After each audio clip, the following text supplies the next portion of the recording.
বান্দা তুমি বলো ইহদিনাস সিরাতাল মুস্তাকিম।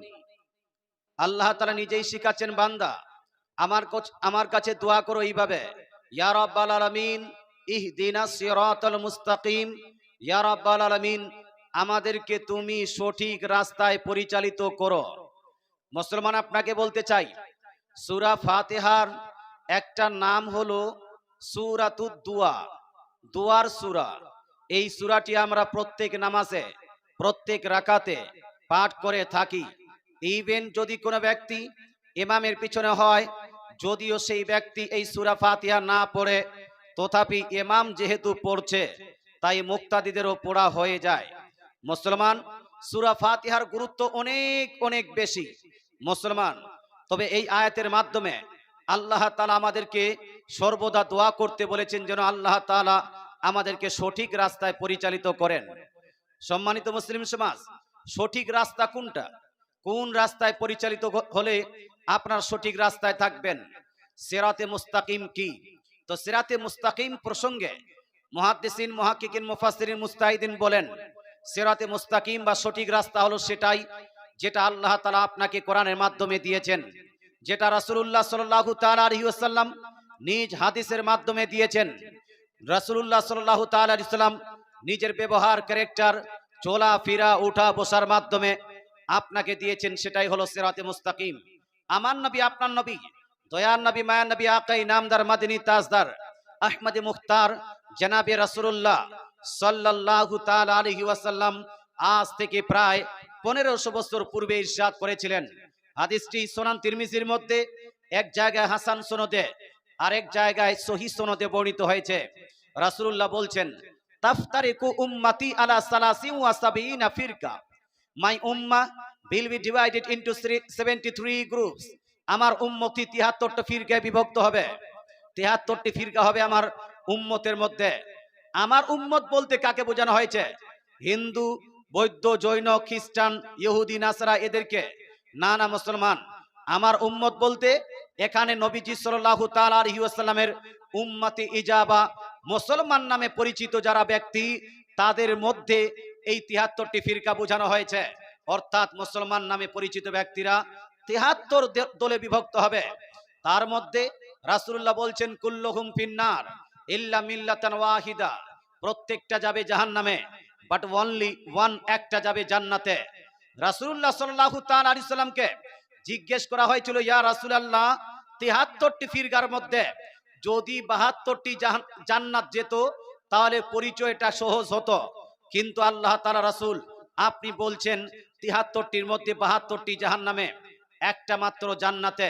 সেই একটা জান্নাতি ফিরকা আমরা চিনব কি করে? রাসূলুল্লাহ বলছেন, মা আনা আলাইহি ওয়া আসহাবি, অর্থাৎ হু উইল ফলো মাই সুন্নাহ এন্ড সুন্নাহ of my beloved companions will enter in the paradise of almighty আল্লাহ।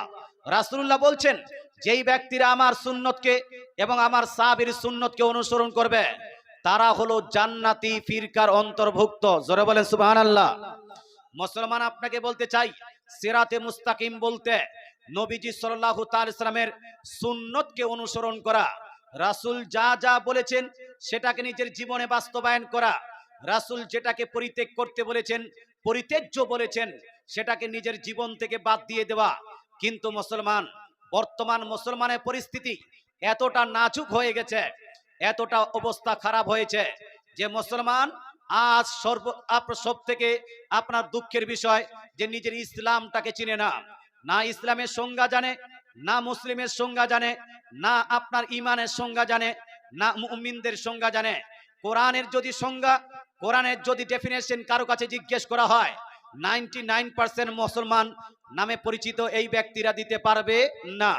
আমাদের মধ্যে কোরআন পড়তে জানে এমনটা যদি আপনার অ্যানালাইসিস করা হয়, তাহলে 60% মুসলমান নামে পরিচিত ব্যক্তি এরা কোরআন শরীফ পড়তে জানে না।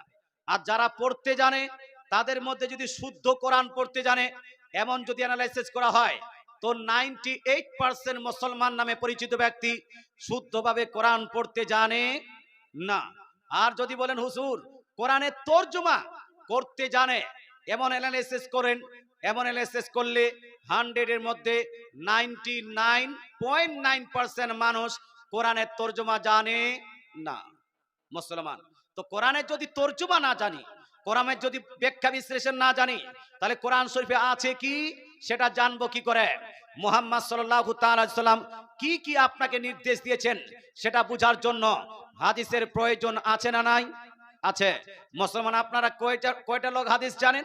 কয়টা লোক হাদিস পড়েছেন? আপনাদের মধ্যে যারা ইউটিউব খোলেন, যারা প্লে স্টোর থেকে বুখারী, মুসলিম, তিরমিজি, নাসাই, আবু দাউদ, ইবনে মাজাহ আপনি ডাউনলোড করে ওটাকে পড়ছেন, মুসলমান আপনাকে বলতে চাই, দেখেন প্রত্যেকটা জিনিসের একটা রুল আছে। যদি কোরআন বুঝতে হয় তাহলে কোরআনের রুল এন্ড রেগুলেশন পড়তে হবে, হবে না? হবে না? যদি ইংলিশ বলতে হয়, ইংলিশ গ্রামার পড়তে হয়। মুসলমান বাংলা ভালো যদি আপনি জানতে চান, বাংলা ব্যাকরণ পড়তে হয়। তদ্রূপ যদি কোনো ব্যক্তি কোরআন বুঝতে চায় তাহলে কোরআনের ব্যাকরণগুলো জানতে হবে। তদ্রূপ কোনো ব্যক্তি যদি হাদিস পড়তে চায়, হাদিসের ব্যাকরণ, হাদিসের গ্রামার, হাদিসের রুলস এন্ড রেগুলেশন, হাদিসের উসুল না পড়লে সঠিকভাবে হাদিস পড়তে পারবে না, বুঝতেও পারবে না। কিন্তু আমাদের আজকে শিক্ষিত মানুষ ফট করে একটা বুখারী শরীফ ডাউনলোড করে নিল আর পড়তে চালু করে দিয়েছে। কোন হাদিসটি মানসুখ সে বুঝে না, কোন হাদিসটি নাসিক সে বুঝে না, কোন হাদিসটি আগের সেটা বুঝে না। বুখারী শরীফ পড়তে পড়তে পড়তে পড়তে পেয়ে গেল যে নবীজির জামানায় মহিলারাও মসজিদে যেতেন। মহিলারা কি করতে যেতেন? মসজিদে যেতেন। এইটা পেয়েছে, বাস এবার নিজ স্ত্রীকে টেনে ওই মাস্টার সাহেব শিক্ষিত মানুষ ও নিজের স্ত্রীকে মসজিদে হাজির করে দিল যে নবীর জামানায় যদি মহিলারা মসজিদে যেতে পারেন, ঈদগাহে যেতে পারেন, জামাতবদ্ধ নামাজ পড়তে পারেন, তাহলে আমরা কেন পড়তে পারবো না? আচ্ছা বলেন তো ভাই, নবীর কথা কি ভুল হতে পারে? হানা বলুন। নবীর কথা ভুল হতে পারে? নবীর কথা ভুল হতে পারে না।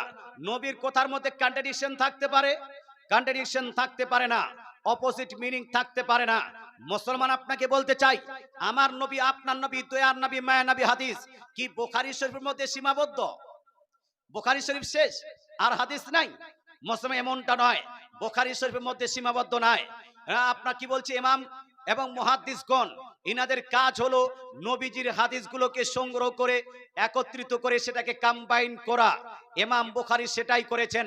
নবীজির যতগুলো হাদিস পেয়েছেন তোর মধ্যে সর্বশ্রেষ্ঠ সনদ দ্বারা প্রমাণিত যেই হাদিসগুলো সেটা বুখারীতে উল্লেখ করে দিয়েছেন।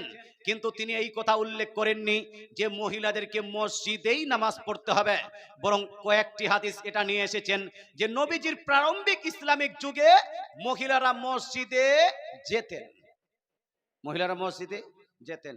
কিন্তু কারণটা কি? কারণ তো আপনি জানলেন না। শুনেন মুসলমান, আপনাকে বলতে চাই, ইসলাম শরীয়তে সব থেকে গুরুত্বপূর্ণ জিনিস, সব থেকে গুরুত্বপূর্ণ নির্দেশ হলো জ্ঞান অর্জন করা। এই জন্য আল্লাহ তাআলা কোরআন নাযিল করেছেন, কোরআনের স্টার্টিং করেছিলেন ইকরা বিসমি রাব্বিকাল্লাযী খলাক। হে নবী, আপনি পড়ুন। আপনার উম্মতিকে সম্বোধন করে, নবীর উম্মতিকে সম্বোধন করে আল্লাহ তাআলা বলছেন আপনারা পড়ুন, তোমরা পড়ো। বিসমি রাব্বিকাল্লাযী খলাক, নিজের রবের নাম নিয়ে। মুসলমান আপনাকে বলতে চাই, শিক্ষার গুরুত্ব এখান থেকে বোঝা যায়। তাছাড়া রাসূলুল্লাহ সাল্লাল্লাহু তাআলা আলাইহি ওয়াসাল্লাম আপনার সুনান ইবনে মাজাহ, সুনান আবু দাউদের মধ্যে এবং মিশকাত শরীফের মধ্যে হাদিস বর্ণিত হয়েছে। রাসূলুল্লাহ বলছেন, তলাবুল ইলমি ফারিদা লাকুল্লি মুসলিম। To get Islamic knowledge is compulsory necessary for each and every person connected to Islam, whether it be men or women. দয়ার নবী, মায়া নবী বলছেন, ওহে আমার উম্মতিরা শুনো, ধর্মীয় জ্ঞান, ইসলামিক জ্ঞান অর্জন করা এটা হলো প্রত্যেক মুসলমানের জন্য হলো ফরজ। এটা কি জি? বিয়ে করাটা ফরজ নয়, জালসা করাটা ফরজ নয়, মিলাদ ও ফাতিহা ফরজ নয়, কবর জিয়ারত, মাজার জিয়ারত করা ফরজ নয়, উরুস এবং জুলুস করা ফরজ নয়, মুরিদ হওয়াটা ফরজ নয়। কিন্তু ধর্মীয় জ্ঞান অর্জন করাটা হলো প্রত্যেক মুসলমানের জন্য ফরজ। whether it be men or women, সেই মুসলমান পুরুষ হোক অথবা নারী। মুসলমান আপনাকে ধর্মীয় জ্ঞানটা আপনার জন্য কম্পালসারি করেছেন কেন, জরুরি করেছেন কেন? আচ্ছা বলেন তো, বিনা পড়ায়, বিনা শিক্ষা অর্জন করে সঠিকভাবে নামাজ পড়া যাবে ভাই? না বলুন। এই সঠিকভাবে নামাজ পড়ার জন্য জ্ঞান লাগবে কি লাগবে না? সঠিকভাবে যাকাত দেওয়ার জন্য জ্ঞান লাগবে কি লাগবে না? সঠিকভাবে হজ আদায় করার জন্য জ্ঞান লাগবে কিনা, সম্পূর্ণভাবে রমজান মাসের রোজাকে পূর্ণ কিভাবে করতে হয় এটার জন্য জ্ঞান লাগে। এই জন্য জ্ঞানটাকে অতি জরুরি করেছেন। কিন্তু আজ বর্তমান সময় মুসলমান জ্ঞান থেকেই অনেক দূরে। রাসূলুল্লাহ সাল্লাল্লাহু তাআলা আলাইহি সাল্লাম যেভাবে পুরুষের জন্য জ্ঞান অর্জন করাকে জরুরি করেছেন, তদ্রূপ মহিলাদের জন্য জ্ঞান অর্জন করা জরুরি করেছেন।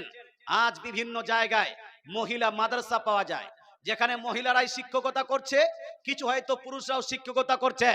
মহিলাদের সেপারেট মাদ্রাসা পাওয়া যায়, অথবা মক্তব পাওয়া যায়, অথবা আপনার গ্রামে অ্যাভেলেবেল আছে মহিলাদেরকে শেখানোর জন্য মৌলভী সাহেবরা।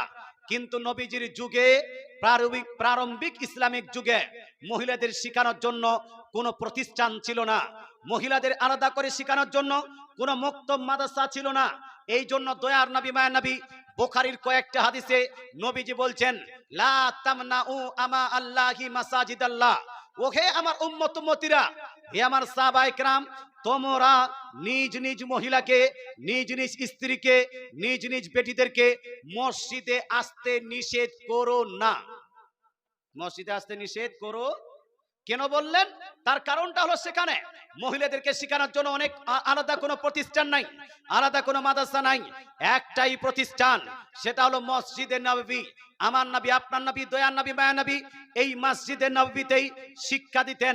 এই মসজিদে নববীতে যাকাতের শিক্ষা, নামাজের শিক্ষা, হজ্জের শিক্ষা, আপনার উমরার শিক্ষা, সব শিক্ষা দয়ার নবী মায়া নবী এই আপনার মদিনার মসজিদে নববীতে নিজেই দিতেন। তাই রাসূলুল্লাহ সাল্লাল্লাহু আলাইহি ওয়াসাল্লাম ইরশাদ করেন, যেভাবে পুরুষরা এই শিক্ষা অর্জন করতে আসবে, মহিলারাও শিক্ষা অর্জন করতে আসবে। শিক্ষা অর্জন করতে গিয়ে যখন টাইম হতো, মহিলারা ওখানেই নামাজ পড়তেন। কারণটা হলো এই, রাসূলুল্লাহ সাল্লাল্লাহু তাআলা আলাইহি ওয়াসাল্লামের কাছে খুব পর্যাপ্ত পরিমাণে সময় ছিল না, বরং নবীজি সাল্লাল্লাহু আলাইহি ওয়াসাল্লাম নামাজের আগে অথবা নামাজের পরে মদিনার মসজিদে দাঁড়িয়ে আপনার শিক্ষা দিতেন। তাই নামাজের সময় মহিলারা মসজিদেই থাকতেন। কথা বোঝা গেল ভাই? এই হাদিসকে পেয়ে আমি শুনলাম এই এলাকায় নাকি মহিলারা মসজিদে যেতে শুরু করেছে, ঈদগাহে যেতে শুরু করেছে, ছেলেদের পিছনে তারাবির নামাজ পড়তে শুরু করেছে। মুসলমান খুলে রাখেন, কান খুলে শুনে নেন, একজন মহিলার জন্য কুরবানির নামাজ ইসলাম শরীয়তের তরফ থেকে মহিলাদের জন্য মাফ করে দিয়েছেন। ঈদের নামাজ মহিলাদের জন্য মাফ করে দেওয়া হয়েছে। আপনার জুম্মার নামাজ মহিলাদের জন্য মাফ করে দেওয়া হয়েছে। তদরূপ জানাজার নামাজ মহিলাদের জন্য মাফ করে দেওয়া হয়েছে। মহিলারা জুম্মার নামাজ পড়বে না, বরং জুম্মার পরিবর্তে মহিলারা বাড়িতে জোহরের নামাজ আদায় করবে। কিসের নামাজ ভাই? জোহরের নামাজ আদায় করবে। আর ঈদের এবং কুরবানির পরিবর্তে কোনো নামাজ নাই। যেহেতু কুরবানি এবং ঈদের পরিবর্তে কোনো নামাজ নাই, তাই মহিলারা বাড়িতেই থাকবে, কোনো নামাজ পড়বে না ঈদের পরিবর্তে, কুরবানির পরিবর্তে। তারপরেও কোনো মহিলাকে যদি খুব ইচ্ছা করে যে আমার স্বামী গেছে ঈদগাহের ময়দানে, আমার বেটা গেছে ঈদগাহের ময়দানে, আমার খুব ঈদ নামাজ পড়ার ইচ্ছা করছে, তাহলে মহিলাটি গোসল স্নান করে পাক পবিত্র হয়ে ওই মহিলাটি সেই দিনের ইশরাক বা চাঁদের 2 বা 4 রাকাত নফল নামাজ আদায় করতে পারেন। কিন্তু ঈদের পরিবর্তে নয়, ঈদের পরিবর্তে, ঈদের নামাজের পরিবর্তে কোনো নামাজ নাই। আপনি বলবেন হুজুর কেন এই কথা বলছেন? আর জানাজার নামাজ, আপনার দেশে জানাজার নামাজ পড়তে যায় মহিলারা? যায়? যায় না। কেন যায় না? কারণটা কি? আপনি বলবেন হুজুর আমরা তো জানি যে জানাজার মাঠে মহিলাদের যেতে হয় না। আমাদের দেশে মহিলারা কবর জিয়ারতেও যায় না। যায়? কবর জিয়ারতেও যায় না, মুসলমান আর জানাজার মাঠেও যায় না। তাহলে মহিলারা কি করবে? জানাজাতে গেল ছেলে মানুষেরা, আর মহিলারা কি করবে ভাই? আমাদের এলাকায় মহিলারা জানাজায় যখন পুরুষরা যায়, এই মহিলারা বাড়িতে বসে বসে কান্না করে। কান্না করে না? করে না? বুবু মা আপনার কি বলছে, ফুফু করে কান্না করে, হায় হায় করে কান্না করে। কেউ কান্না করতে করতে কাপড় এলোমেলো করছে, কেউ চিৎকার করে কান্না করছে, কেউ মুখে থাপ্পড় মারছে, তো কেউ বুকে থাপ্পড় মারছে, কেউ আবার গুলটি মেরে আপনার কান্না করে বেহুশ হয়ে যায়। তবে ইসলাম শরীয়ত বলছে মৃত্যুকে কেন্দ্র করে, কোন মৃত ব্যক্তিকে কেন্দ্র করে কান্না করা যাবে না, যাবে না। এই প্রসঙ্গে ইসলাম বলে, সহিহ বুখারী শরীফ জিল নাম্বার 1 হাদিস নাম্বার আপনার 1297 এর মধ্যে নবীজি বলছেন লাইসা মিন্না মান সারাবাল খুদুদ ওয়া শাক্কাল জুয়ুব ওয়া বিদাওয়াতিল জাহিলিয়া। দয়ার নবী মায়ার নবী বলছেন সেই মহিলারা সেই পুরুষরা আমার দলের অন্তর্ভুক্ত হতে পারে না যেই মহিলা যেই পুরুষ মৃত্যুকে কেন্দ্র করে, কোন মৃতকে কেন্দ্র করে মুখে আঘাত করে, বুকে আঘাত করে, জামা কাপড় এলোমেলো করে, হায় হায় করে কান্না করে, এরা আমার প্রকৃত উম্মতি হতে পারবে না। তাহলে মৃত ব্যক্তিকে কেন্দ্র করে বা কারো মৃত্যুকে কেন্দ্র করে হায় হায় করে কান্না করা যাবে ভাই? যাবে? কাপড় এলোমেলো করা যাবে? যাবে না। গুলটি মেরে কান্না করা যাবে? যাবে না। মুখে বুকে আঘাত করা এটাও যাবে না। এটা হলো আপনার জাহিলি যুগের কাজ, এটা হলো নোহা করার কাজ, এটা হলো মাতম করার কাজ। ইসলামের দৃষ্টিকোণ থেকে কারো মৃত্যুকে কেন্দ্র করে মাতম করা জায়েজ নয়। এই জন্য তো আমরা শিয়া মতবাদের ওই যে শিয়াদের কাজ মুহররমের 10 তারিখে ইমাম হুসাইনকে কেন্দ্র করে হাই হুসাইন বলে কান্না করে, এটাকে আমরা সাপোর্ট করি? সাপোর্ট করেন না। লালবাগ এলাকায় কিছু জায়গায় এটা হয়ে থাকে, লালবাগ কিছু এলাকায় ব্লেড মেরে পিঠকে আঘাত করা থাকে। ইসলাম শরীয়তে মৃত্যুকে কেন্দ্র করে, মৃত ব্যক্তিকে কেন্দ্র করে যদি বুকে হাত দিয়ে আঘাত করা না জায়েজ হয়, যদি মুখে আঘাত করা না জায়েজ হয়, তাহলে ব্লেড মেরে পিঠ থেকে রক্ত বের করাটা জায়েজ হবে ভাই? জায়েজ হবে? জায়েজ হবে না। এই জন্য বলতে চাই মৃত ব্যক্তিকে কেন্দ্র করে মহিলাদের আজকাল যে কান্না, এই কান্নাটা সঠিক নয়।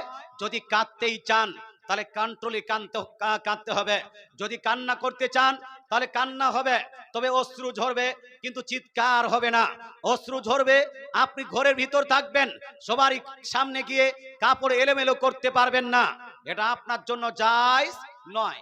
আমি যেটা বলছিলাম সেটা হলো এই, জুম্মার পরিবর্তে মহিলারা বাড়িতে জোহরের নামাজ আদায় করবে। ঈদ এবং কুরবানির পরিবর্তে কোনো নামাজ নাই, তবে বাড়িতে তারা নফল নামাজ আদায় করতে পারে। জানাজা মহিলারা নয়, পুরুষরা জানাজা অংশগ্রহণ করবে, আর মহিলারা বাড়িতে বসে বসে কি করবে? কোরআনের তেলাওয়াত করবে। জোরে বলেন সুবহানাল্লাহ। কি করবে ভাই? কোরআন তেলাওয়াত করবে, তাসবিহ তাহলিল পাঠ করবে, জিক্র আজকার করবে, সূরা আপনার ইখলাস পাঠ করবে অথবা দোয়া ইউনুস পাঠ করবে, কালেমা শরীফ পাঠ করবে, যা পাঠ করবে জিক্র আজকার, এই সমস্ত নেকি মৃত ব্যক্তিদের কাছে পৌঁছে যাবে। জোরে বলেন সুবহানাল্লাহ। তবে ভাই আপনাকে বলতে চাই, আল্লাহ তাআলা রাসূল সাল্লাল্লাহু তাআলা আলাইহি ওয়াসাল্লাম ইরশাদ করেছেন, হাদিসটি আপনার সুনান আবু দাউদ জিল নাম্বার 1 হাদিস নাম্বার 31-23 এর মধ্যে লিপিবদ্ধ আছে। রাসূলুল্লাহ বলছেন ইকরাউ ইয়াসিন আলা মাউতাকুম। দয়ার নবী মায়ের নবী ইরশাদ করেন, তোমরা তোমাদের মৃত ব্যক্তিদের পাশে, মৃতের পাশে সূরা ইয়াসিন তেলাওয়াত করো। কি করো ভাই? সূরা ইয়াসিন তেলাওয়াত করো। কেউ যদি মারা যায়, তার মৃত ব্যক্তির পাশে বা মরে যাওয়ার আগে মৃত্যু হবে এইরকম একটা ভাব তৈরি হয়েছে, এই সময় মৃত্যু হচ্ছে এইরকম ভাব সময় আপনি যদি তার পাশে বসে মৃদু শব্দে খুব চিৎকার করে নয়, কারণ খুব চিৎকার করে যদি আপনি কোরআন পড়েন আর ওই আপনার ব্যক্তিরা যদি বিরক্তিবোধ মনে করে, তাহলে এখানে গুনাহ হতে পারে। ওই মানুষটাকে যদি খারাপ লাগে হয়তো উল্টাপাল্টা কথা বলতে পারে। আস্তে আস্তে করে তার পাশে যদি আপনি সূরা ইয়াসিন পাঠ করেন, তাহলে তার রূহ কবজ হতে, তার রূহ বের হতে আসানি হবে। জোরে বলেন সুবহানাল্লাহ। কি হবে ভাই? আসানি হবে। ইমাম ইবনে হাজার আসকালানী রাহমাতুল্লাহি আলাইহি এবং ইমাম ইবনে কাসির রাহমাতুল্লাহি আলাইহি তাফসীর ইবনে কাসিরের মধ্যে বলছেন, যখন মানুষ মরছে ভাব, সেই সময় যদি ওখানে বসে সূরা ইয়াসিন পাঠ করা হয়, তাহলে সেখানে আল্লাহর রহমত বরকত নাজিল হয় এবং সেই ব্যক্তির মৃত্যুতে আসানি হবে, কঠিন হবে না। তাই আমাদের পাঠ করা উচিত। মানুষ মারা গেল, মানুষ মারা যাওয়ার পরে এদিকে সেদিকে চিৎকার না করে তার পাশে বসে আপনি যদি কোরআন তেলাওয়াত করতে চান, এইটাও জায়েজ আছে, এটাও আপনার রহমতের কাজ। তবে আমাদের দেশে যখন মানুষ কোরআন তেলাওয়াত করে মৃত ব্যক্তির পাশে, তখন দুইটা মিস্টেক করে। এক, যে মৃত ব্যক্তির পাশে বসে গেছে, বসে গিয়ে কয়েকজন মানুষ জোরে জোরে কোরআন পড়ছে। জোরে জোরে কোরআন পড়া যাবে না, কারণ কয়েকজন মানুষ যখন পড়বে তখন আপনার জোরে নয়, আস্তে করে পড়তে হবে। একজন মানুষ যদি পড়ে, বাকি সমস্ত ব্যক্তিরা যদি শ্রবণ করে, এই ক্ষেত্রে একজন ব্যক্তি জোরে তেলাওয়াত করতে পারবে। তবে কয়েকজন মানুষ পড়লে সবাইকে আস্তে আস্তে পাঠ করতে হবে। 2 নাম্বার ভুল, যে অনেক সময় দেখা যায় মানুষ মারা গেছে, মৃতর পাশে কয়েকজন মহিলাকে বসিয়ে দিয়েছে, মহিলারা কোরআন তেলাওয়াত করছে আস্তে আস্তে করে আওয়াজ করে অথবা জোরে জোরে আওয়াজ করে। না না মুসলমান, মহিলারা যদি মৃতের পাশে কোরআন তেলাওয়াত করতে চায় তাহলে একমাত্র পর্দার স্থানে পাঠ করতে পারবে। মৃত আছে আর কেউ নেই, চতুর্দিকে পর্দা আছে, এই সময় মহিলাটা পাঠ করতে পারবে। আর যদি ওপেন প্লেসে মৃত ব্যক্তিকে রাখা হয় তাহলে মহিলা সেখানে পাঠ করবে না, বরং ঘরের ভিতরে যাবে আর পর্দার সহিত সেখানে পাঠ করবে। চিৎকার করে পাঠ করতে পারবে না, তাকে কোরআন আস্তে করে পাঠ করতে হবে, জোরে পাঠ করা যাবে না। কারণ এই আপনার মহিলাদের আওয়াজের মধ্যেও পর্দা আছে। এই জন্যই তো মহিলাদের যখন জালসা হয়, স্পেশাল জালসা, বক্তাও মহিলা, শ্রোতাও মহিলা, সেখানে কি পাবলিক পুরুষরা যায়? পুরুষরা যায় না কেন? তার কারণটা হলো মহিলাদের প্রতি নজর দেওয়াটা হারাম। মহিলাদের আপনার আওয়াজের মধ্যে পর্দা আছে, এই জন্য আওয়াজটা শোনানো আমাদের জন্য জায়েজ নয়। এই জন্য স্পেশাল করে মহিলা বক্তা, মহিলা শ্রোতা, সাউন্ড আসতে, তাহলে আর পর্দা যদি ঘিরাঘারা থাকে আপনার ওই প্যান্ডেল, তাহলে সেখানে জালসা করা তাদের জন্য জায়েজ হবে না? হবে না? জায়েজ হবে। অনেকগুলো মহিলাকে দেখা যায়, কিছুদিন পূর্বে রমজান মাস গেছে বাপ, এই রমজান মাসে মহিলারা কোরআন তেলাওয়াত করে না? করে না? আপনাদের দেশে হয়তো করে না, পুরুষরা করে আপনাদের দেশে, না? পুরুষরা করে না? মুসলমান পুরুষের কাছে তো টাইমই নেই, দাদাগিরি করতে করতে টাইম শেষ, বাবুগিরি করতে করতে টাইম শেষ, নেতাগিরি করতে করতে টাইম শেষ। আর যদি কোনো টাইম না পায় তাহলে দোকানে গিয়ে লুডো খেলতে খেলতে টাইম শেষ, এর ওর গুজব করতে করতে টাইম শেষ। দেখবেন মহিলারা বাড়ির সমস্ত কাজও করবে আর একটা টাইম বের করে আবার কোরআন তেলাওয়াতও করবে। আছে না নাই? আছে। পুরুষ, আপনাকে বলতে চাই, পুরুষের অনেকগুলো জিনিস বর্তমান খারাপ হতে চলেছে। সব থেকে বেশি নামাজ কাজা করে নামাজ থেকে বিরত থাকে এই পুরুষরাই, থাকে না? থাকে না? মুসলমান আপনাকে বলতে চাই, এই পুরুষকে দেখবেন এই শাওয়াল মাসের কয়েকটা রোজা আছে, নফল রোজা, যেই রোজার ফজিলতটা হলো এই, আমার রাসূলুল্লাহ সাল্লাল্লাহু তাআলা আলাইহি ওয়াসাল্লাম ইরশাদ করেছেন সহিহ মুসলিম শরীফ জিল নাম্বার 1 এর মধ্যে, মান সামা রমাজান সুম্মা আতবাহু সিত্তাম মিন শাওয়াল। দয়ার নবী মানবী বলছেন, কোন ব্যক্তি যদি রমজান শরীফের রোজা আপনার রাখে, তারপরে পরে শাওয়াল মাসের 6টি রোজা পালন করে। কয়টি রোজা? 6টি রোজা পালন করে। কানা কাসিয়ামিদ দাহার, এই ব্যক্তি গোটা বছর রোজা রাখলে যতটা নেকি পাবে, রমজান মাসের পরে এই 6টি রোজা রাখলে সম পরিমাণ, অর্থাৎ গোটা বছরের রোজা রাখার নেকি তার নামায় আমলে লিপিবদ্ধ করা হবে। জোরে বলে সুবহানাল্লাহ। মুসলমান আপনাকে বলতে চাই, 6টা রোজা শাওয়াল মাসে রাখা হলো নফল কাজ, এটা বিশাল ফজিলতের কাজ। 11 মাস রোজা রাখার নেকি পাওয়া যায় এই 6টি রোজা রাখলে। কিন্তু আমি কোনোদিন দেখিনি যে কোনো পুরুষ এই 6টা রোজা রেখেছে। মহিলারা রাখে, রাখে না? রাখে না? মহিলারা রাখে। মহিলারা দেখবেন রমজান মাসে থাকা কালীন যদি কারো মিন্স হয়েছে, মাসিক হয়েছে, কেউ যদি নাপাক হয়েছে, এই নাপাক অবস্থায় মহিলারা কি রোজা রাখতে পারবে? পারবে জি? নাপাক অবস্থায় মহিলারা, অর্থাৎ মাসিক অবস্থায় মহিলারা রোজা রাখতে পারবে না, কোরআন স্পর্শ করতে পারবে না, কোরআন তেলাওয়াত পর্যন্ত করতে পারবে না। নাকি না? কোরআন তেলাওয়াত করে, এদিকে কোরআন তেলাওয়াত করতে পারবে না। এটা আমাদের হানাফি মাযহাবের মত। তবে বর্তমান আহলে হাদিস নামে পরিচিত, আহলে হাদিস নামে খ্যাত যেই বক্তারা আছে, বাংলাদেশের কয়েকটা বক্তা, আব্দুর রাজ্জাক বিন ইউসুফ এবং তার কিছু চেলা চামুন্ডা আছে, এরা বলছে না না, ঋতুবর্তী মহিলারাও কোরআন তেলাওয়াত করতে পারবে, এদের কোরআন তেলাওয়াত করতে গিয়ে কোনো সমস্যা নাই।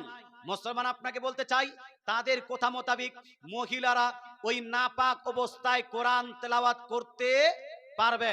তবে আমরা কি বলি, পারবে না? পারবে না? পারবে না বাপ। ওই নাপাক অবস্থায় থাকাকালীন কোন মহিলা যদি খুব তাসবিহ তাহলিল পাঠ করার ইচ্ছা করে, তাহলে সেই মহিলাটি তাসবিহ পাঠ করতে পারবে, তাহলিল পাঠ করতে পারবে, কলেমা খানি করতে পারবে। দরুদ শরীফ পড়তে পারবে, বিভিন্ন সময়ে যে দোয়া সেই দোয়াগুলো পাঠ করতে পারবে।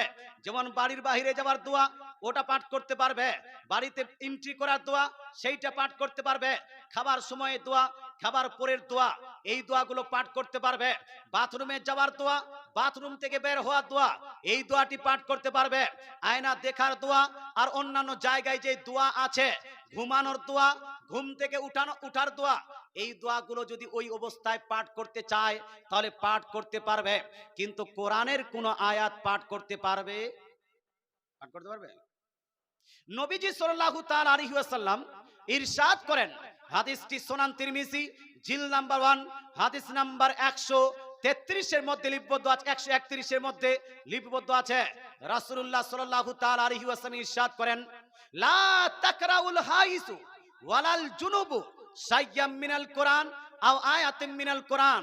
দয়ার নবী মায়ার নবী বলছেন, যদি কোনো ব্যক্তির উপর গোসল ফরজ হয়, কি ফরজ বাপ? গোসল ফরজ হয়েছে, ছেলেদের উপর গোসল ফরজ হতে পারে, স্বপ্ন দোষ হয়েছে গোসল ফরজ হয়ে গেছে, স্ত্রীর সঙ্গে মিলেমিশা হয়েছে গোসল ফরজ হয়ে গেছে, এমনি আপনি মাস্টারবেশন করেছেন গোসল ফরজ হয়ে গেছে, এই টাইমগুলোতে ছেলেরা যখন গোসল ফরজ হয়, এই গোসল ফরজ হওয়া ব্যক্তিদেরকে বলা হয় জুনুবি ব্যক্তি। আরবিতে কি বলা হয়? জুনুবি ব্যক্তি। আল্লাহ তাআলা রাসূল বলছেন, কোন জুনুবি ব্যক্তি এবং হায়েজ ও নেফাস অবস্থায়, মাসিক এবং আপনার বাচ্চা হওয়ার পরে যে রক্ত আসে সেই অবস্থায় কোন মহিলা এবং জুনুবি কোন পুরুষ কোরআন শরীফের একটি আয়াতও পাঠ করতে পারবে না। এটা হলো রাসূলুল্লাহ সাল্লাল্লাহু তাআলা আলাইহি ওয়াসাল্লামের নির্দেশ। এই জন্য আমরা বলি, মুসলমান আপনাকে বলতে চাই যে নাপাক অবস্থায়, নাপাক অবস্থা মানে গোসল ফরজ হয়েছে এইরকম নাপাক অবস্থায় আপনি আর আমি কোরআন তেলাওয়াত করতে পারবো না। আর উযু যদি জরুরি হয়, ওযু যদি জরুরি হয়, বিনা ওযুতে কেউ যদি কোরআন স্পর্শ করতে চায় পারবে? পারবে? আপনার বিনা ওযুতে কোরআন আপনার স্পর্শ করেন, টাচ করেন, without making ablution you cannot touch the holy Quran. আপনি ওযু না করে কোরআন যদি স্পর্শ করতে চান এটা আপনার জন্য জায়েজ হবে না। কিন্তু আজ থেকে কিছু বছর পূর্বে একজন ডক্টর সাহেব, ডক্টরের নাম হলো ডক্টর নাইক, এই ডক্টর জাকির নাইক বলছে, উইদাউট ওযু you can touch the holy Quran. আপনি ওযু ছাড়াও কোরআন স্পর্শ করতে পারবেন, এটা হলো তার মত। কিন্তু আমার নবী, আপনার নবী, দয়ার নবী, মায়ার নবী আজ থেকে প্রায় 1500 বছর পূর্বে, 1500 বছর পূর্বে ইরশাদ করেছেন, যে হাদিসটি লিপিবদ্ধ আছে মুসআব কি বলছে, মুয়াত্তা ইমাম মালিকের মধ্যে, মুয়াত্তা ইমাম মালিক হাদিস নাম্বার 244 এর মধ্যে লিপিবদ্ধ আছে। রাসূলুল্লাহ বলছেন, আল্লাহ ইয়ামাসাল কোরআন ইল্লা তাহিরুন, অর্থাৎ রাসূলুল্লাহ বলছেন বিনা ওযুতে কেউ কোরআন স্পর্শ করবে না। যদি কোরআন স্পর্শ করতে হয় তাহলে তাকে উযু করেই স্পর্শ করতে হবে মুসলমান। তাহলে বিনা ওযুতে কোরআন স্পর্শ করা যাবে না, মাসিক অবস্থায় কোরআন পাঠ করা যাবে না, আর ওই অবস্থায় রোজাও রাখা যাবে না। মহিলারা রমজান মাসে কয়েকটা রোজা ছুটে যায়, কারো 4টা ছুটে, কারো 5টা ছুটে যায়, কারো 6-7টা ছুটে যায়। ওই মহিলারা দেখবেন রমজান মাসের কাজাগুলো এই শাওয়াল মাসে আদায় করছে, আবার উপরন্তু আপনার এই 6টা রোজাও রাখছে। রাখছে না? রাখছে না? রাখছে। এরা অনেক নেক কাজ করে। কিন্তু পুরুষ মানুষ আপনাদেরকে বলছি, না তো আপনি 5 ওয়াক্তের নামাজ ঠিকভাবে আদায় করছেন, না আপনি রোজা ঠিকভাবে রাখছেন, না আপনি নফল রোজাগুলো আদায় করছেন।